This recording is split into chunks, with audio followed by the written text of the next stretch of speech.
Greece's transport minister has resigned and a station master has been arrested after 36 people died in a head-on train collision.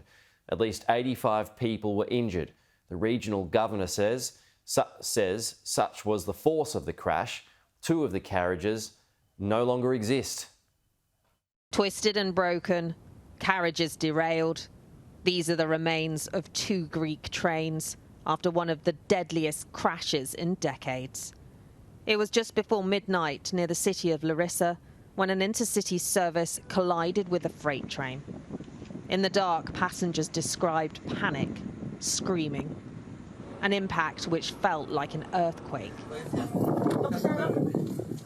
At least 4 of the carriages came off the tracks before several caught fire. All I remember is feeling a sharp braking suddenly, seeing sparks and flames on the sides of the windows, and then a sudden stop. At the sudden stop, we all panicked, went outside, broke the glass, and then we were faced with chaos. Chaos. The passenger train with around 350 on board had been travelling from Athens to Thessaloniki when it happened. Some of the victims were thrown from the carriages when they crashed, others trapped inside as they burned. The train just started to jerk more and more until we ended up at a 45-degree angle. So all the way to the front of the train I went and saw to the front the worst part of the collision right in front of me.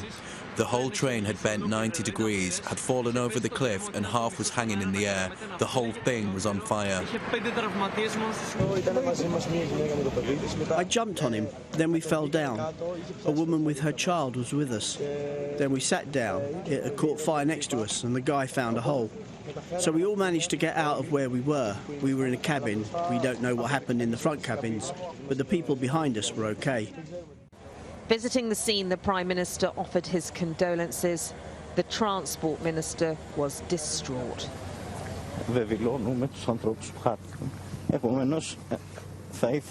Breaking down, he promised a full investigation into the tragedy. Later, handing in his resignation, he said, out of respect for the dead. As recovery teams pick through the wreckage, the army's been called in to help.